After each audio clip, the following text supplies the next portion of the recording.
नमस्कार, मेरा नाम रंजीत कुमार है। आप राष्ट्रीय भारत देख रहे हैं। लोकतंत्र की इस लड़ाई में हर कोई लड़ रहा है, वो नाव कोठी का प्रत्याशी हो या फिर अदर जगह का प्रत्याशी हो, हर कोई जीतने के लिए तैयार हो रहा है। लेकिन जब हम इस लोकतंत्र की बात करते हैं, जब हम पंचायती राज व्यवस्था की बात करते हैं, तो अंतिम पायदान पर खड़े लोगों की बात करते हैं। अब देखिए, ये हम हर जगह से घूमते घूमते गांव की तरफ आए और उस भीड़ में हम लोकतंत्र खोजने का प्रयास कर रहे थे, लेकिन वहाँ पे समर्थक तो मिल रहे थे, लेकिन लोकतंत्र नहीं मिल रहा था।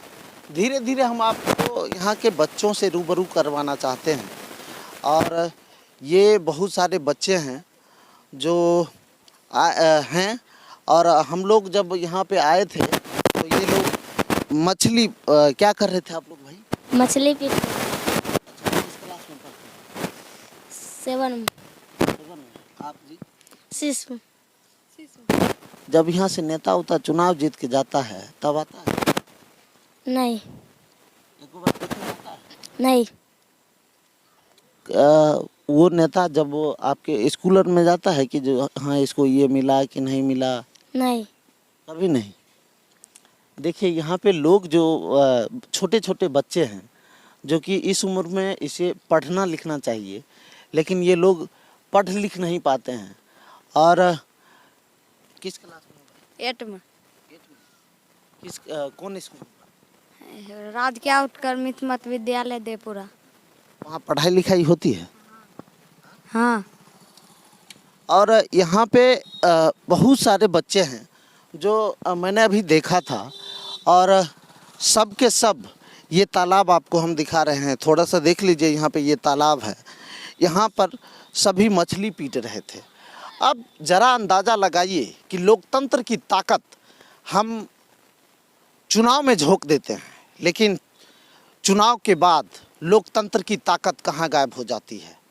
हम सोचते रह जाते हैं कि लोकतंत्र में अंतिम व्यक्ति कहाँ पे खड़े हैं। यहाँ पर एक आदमी और भी खड़े हैं।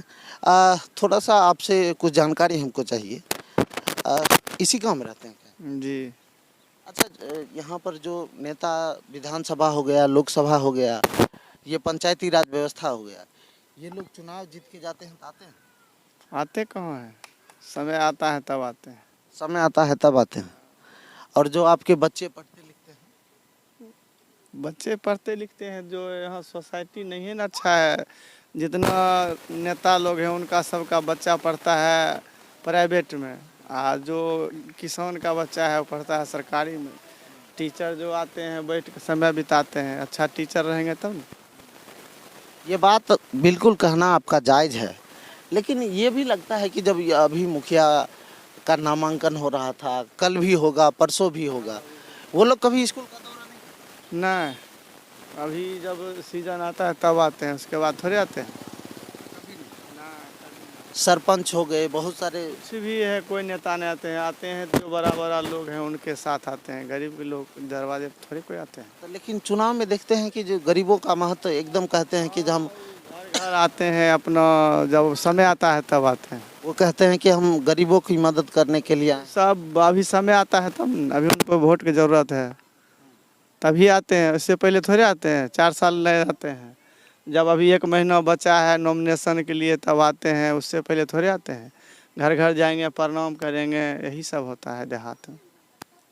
लेकिन जो लोकतंत्र की बुनियाद थी कि अंतिम लोगों को सुरक्षा मिले, अंतिम लोगों को रोजगार मिले, कुछ नहीं होता है, यहाँ कुछ नहीं होता है।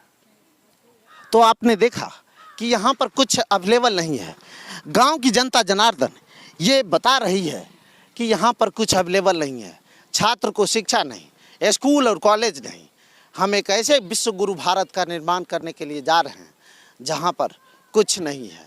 अंतिम पायदान पर खड़े व्यक्ति के लिए कुछ भी उपलब्ध नहीं है।